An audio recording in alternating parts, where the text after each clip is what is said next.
Bienvenue sur Cash Immobilier Podcast et plus particulièrement dans la rubrique Les tips de Kevin. Dans cet épisode, je vais vous parler de la résidence principale. Bonne écoute.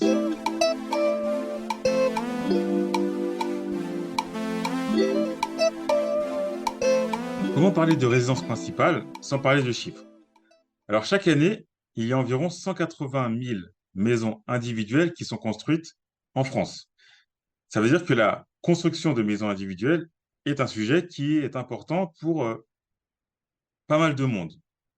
Donc, on pourrait se demander comment choisir son constructeur de maison individuelle. Et est-ce qu'on est obligé de passer par un constructeur de maison individuelle pour construire sa maison? Déjà, la réponse est non. On peut passer par au moins trois acteurs. C'est les constructeurs de maisons individuelles, les maçons et les architectes. Donc, je ne vais pas vous parler des architectes. Je vous ai juste cité, pardon, les architectes pour que vous puissiez vous renseigner si c'est quelque chose qui vous intéresse. Mais c'est pas un sujet que je maîtrise, donc je vais pas vous parler des architectes parce que je ne connais personne qui a construit, enfin personne personnellement qui a construit sa maison individuelle avec un architecte qui prend en tout cas le projet dans sa globalité. Donc, mais je connais personnellement des gens qui ont construit leur maison individuelle grâce à des constructeurs et grâce à des maçons. Et nous, dans notre cas à nous, on a construit nos deux résidences principales, donc celle-ci et celle d'avant, grâce à un constructeur de maisons individuelles. Alors, je trouve en tout cas, ce qui est important de préciser, c'est que les constructeurs de maisons individuelles et les maçons ne sont pas reliés aux clients grâce au même contrat. Donc, les maçons ont des contrats de construction et les constructeurs ont ce qu'on appelle un CCMI, c'est un contrat de construction individuelle. Et ce contrat de construction de maison individuelle a été conçu pour protéger les consommateurs. Il offre un degré de sécurité juridique plus élevé que d'autres contrats de construction et doit être signé avant le début des travaux. Et si vous voulez en savoir un peu plus sur le CCMI, donc ce contrat de construction de maisons individuelles, je vous invite à aller sur economie.gouv.fr. Donc, vous tapez simplement sur Internet CCMI et généralement, vous allez trouver cet article qui est sur le site d'economie.gouv.fr dans les premiers résultats, généralement. Donc voilà, en tout cas, ce contrat est là pour protéger. Mais alors, est-ce que c'est mieux de passer par un constructeur de maison individuelle ou par un maçon? Ça va dépendre de vous finalement. Ça va dépendre de combien vous êtes prêt à mettre pour construire votre maison et, euh, et quelle sécurité finalement vous voulez avoir sur votre projet. Donc clairement, un contrat de construction individuelle est plus encadré qu'un contrat de construction classique. Donc forcément, en passant par un contrat de construction individuelle, de maison individuelle, pardon, vous serez plus protégé qu'avec un contrat classique. Mais ça ne veut pas dire que vous n'aurez pas de problème dans un cas ou dans un autre. Donc c'est toujours important finalement de peser le pour et le contre. Et même si vous allez voir un constructeur de maison individuelle qui a un CCMI, il faut quand même se renseigner entre guillemets, sur son pédigré. Est-ce qu'il a eu des soucis avec ses clients? Est-ce qu'il en a régulièrement? Et quels ont été les soucis qu'il a eu avec ses clients? Parce que forcément, un constructeur ou même un maçon aura des soucis avec certains clients, mais il faut savoir jauger finalement si c'était un problème finalement humain, entre humains, ou si c'était un problème finalement qui vient du constructeur ou qui vient du maçon qui n'est pas sérieux ou autre. Donc en fait, voilà, il faut toujours se renseigner en tout cas sur la personne ou sur l'entreprise à laquelle on va faire confiance pour ce projet-là. Donc, toujours se renseigner, c'est important. Ne pas y aller les yeux fermés, ne pas faire confiance aveuglément au commercial qu'on va avoir en face de nous, parce que le plus important, finalement, ce sont les faits, ce sont les chiffres. Donc, se baser sur les faits, se baser sur les chiffres avant de prendre sa décision. Donc, comment choisir, par exemple, un maçon? Simplement, aller sur Internet et en fait, faites votre petite investigation et vous verrez que sur Internet, il y a maintenant, ça devient un petit peu plus simple finalement de trouver un constructeur ou un maçon avec grâce aux notes qu'on peut donner généralement sur les notes qu'on peut donner. Dans n'importe quel cas de figure, maintenant, on peut donner des notes. Donc, on peut aussi donner des notes à un maçon ou à un constructeur de maisons individuelles. Mais ce qu'il faut retenir aussi, c'est qu'il ne faut pas s'arrêter aux notes. Il faut aller voir les commentaires. C'est les commentaires qui vont nous donner une indication sur, sur la qualité, sur les qualités et les défauts du professionnel finalement qu'on aura en face de nous. Donc, surtout ne pas s'arrêter aux notes, aller plus loin, aller regarder, aller lire les commentaires, aller vous renseigner auprès des clients si c'est possible de contacter les clients qui sont passés par cette entreprise-là. Et là, vous aurez plus d'indications pour pouvoir prendre votre décision. Mais alors, pour les maçons, on peut se baser sur Internet.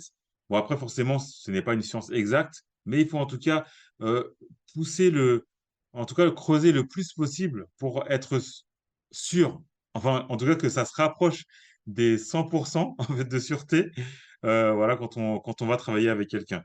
Et pour un constructeur de maisons individuelles, en plus de ça, on pourra se déplacer sur bah, des forums, si on peut appeler ça des forums, en tout cas en région parisienne, il y a des forums, en tout cas moi j'appelle ça des forums, c'est Domexpo, Domexpo, et alors il y en a à la Ville du Bois, à Coignières, à Mareil-les-Maux et à Baillé-Moisselles, ça c'est en région parisienne. Et si vous êtes bah, dans une autre région, bah, il faut faire le tour tout simplement des constructeurs, donc aller voir un constructeur, les constructeurs un par un, et discuter avec les commerciaux et savoir ce qu'ils peuvent proposer par rapport à votre projet. Et vous faites exactement la même chose à Dom Expo, mais c'est plus simple parce que tout le monde est au même endroit. Donc en fait, vous allez voir un constructeur, par exemple Maison Pierre, et après, juste à côté, il va avoir par exemple Maison France Confort, et à côté, un autre constructeur, à côté, un autre constructeur. Donc c'est plus simple finalement de faire le tour des constructeurs, mais c'est toujours la même position à avoir, c'est ben, poser des questions et puis savoir ce qu'on vous propose. Et avant cela, eh ben, c'est bien, en fait, c'est bien. En tout cas, le mieux, c'est de connaître son projet, connaître son budget et connaître son secteur. Voilà les trois choses à retenir. Quand on va voir un constructeur, quand on va voir un maçon, il faut connaître son budget, connaître son projet et connaître son secteur. Parce que après, vous pouvez me dire, oui, mais moi, je m'y connais pas. Mais renseignez-vous. Renseignez-vous avant.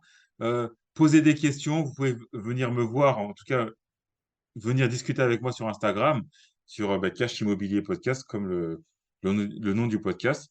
Vous pouvez discuter avec moi. Je vous répondrai avec grand plaisir. Vous pouvez discuter avec des personnes qui ont déjà fait construire leur maison individuelle. Vous pouvez discuter avec d'autres personnes sur les réseaux sociaux. Vous pouvez aller voir s'il n'y a pas des blogs sur Internet ou en tout cas des forums de discussion qui pourront vous orienter. Et après, on a plein d'outils aussi sur Internet en fouinant un petit peu par-ci, à gauche, à droite. Et vous pourrez voir à peu près à combien se monte un projet similaire au vôtre et quel projet pourra être viable dans votre situation et quel secteur sera aussi viable, entre guillemets, en fait, par rapport à votre budget, dans quel secteur pardon, vous pourrez ben, construire votre maison individuelle. Et pour trouver un secteur, ben, déjà, il faut savoir combien potentiellement ben, peut coûter une construction. Donc, il faut savoir qu'une construction, il y a la construction en elle-même, c'est-à-dire la construction de la maison, mais il y a les à côté aussi. C'est-à-dire que tout ce qui est terrassement, tout ce qui est viabilisation, c'est en plus du coût de la construction de la maison en elle-même. Il y a aussi le coût du terrain. Il y a aussi les frais de notaire. Donc ça, ce sont des choses à appréhender pour essayer d'avoir une fourchette de prix et pour savoir eh ben, si eh ben, le budget qu'on se fixe sera pourra nous permettre de construire notre maison à tel ou tel endroit. Voilà, c'est comme ça qu'on pourra, enfin, en tout cas, je pense que c'est comme ça qu'il faut s'orienter pour construire sa maison individuelle et pour ne pas avoir trop de déceptions parce que finalement, quand on part dans un projet si important sans calculer à l'avance, eh ben, on pourra vite être déçu et finalement abandonner. Et donc, le but, en tout cas, le but de cet épisode-là, c'est de vous aider finalement à amener votre projet jusqu'au bout et l'amener dans de bonnes conditions. Donc, ce qu'il faut retenir, en tout cas, c'est connaître son projet, connaître son budget, connaître son secteur. Voilà. Et après, il y a bien sûr des sites qui pourront vous aider à choisir votre constructeur. Par exemple, le site AMOI, donc 2A-MOI. Donc, ça signifie Association d'aide aux maîtres d'ouvrage individuels. Donc, le maître d'ouvrage, finalement, c'est la personne qui mandate finalement un constructeur ou un maçon ou un autre professionnel pour construire sa maison individuelle. Donc, finalement, le maître d'ouvrage, c'est vous dans cette situation-là. Donc, voilà. Donc, je vous remercie d'avoir écouté cet épisode jusqu'au bout. N'hésitez pas à poser des questions si vous voulez que je vous fasse que je développe pardon, d'autres sujets dans cette rubrique des tips de Kevin, une rubrique que, que j'aimerais, en fait, enfin, en tout cas, je fais en sorte qu'elle ne dépasse pas trop les 10 minutes, parce que je me dis, bon, si vous avez une question et que la question, enfin, que je peux répondre à votre question rapidement, je trouve que c'est plus intéressant pour vous et c'est plus facile finalement, c'est à ingurgiter finalement qu'un épisode qui dure 30, 40 ou 1 heure. Bon, bien sûr, je ferai des épisodes qui durent 1 heure, voire plus, avec des invités, mais en tout cas, pour tout ce qui est tips ou petits conseils ou questions qu'on m'a posées, j'essaie d'y répondre en un minimum de temps. En tout cas, merci d'avoir écouté cet épisode et je vous donne rendez-vous pour un prochain épisode.